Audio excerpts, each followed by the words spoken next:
मतदार आला तर त्यांनी यामध्ये 4 वोट दाबायचे आहेत. ह्या प्रभागाला 1 वोट करायचे, ह्या प्रभागाला 1 वोट, ह्या प्रभागाला 1 आणि ह्या.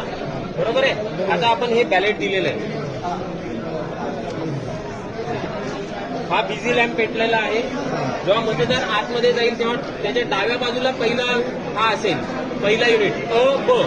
नंतर उजव्या साईडला, म्हणजे आता तुम्ही मतदार आहात असंच अ ब क ड, तुमच्या डाव्या साईडला हीच पहिले आधी असणार आहे.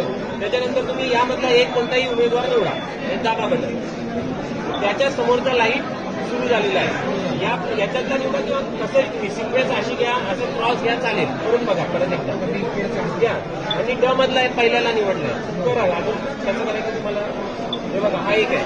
आता जर जेव्हा चौथा हा प्रेस करणार आहे दाबा, त्यावेळेस मशीनमधून आवाज येईल. त्यावेळेस मतदानाची प्रक्रिया पूर्ण झाली, म्हणजे एक मत ह्या मशीनमध्ये पडलेलं आहे.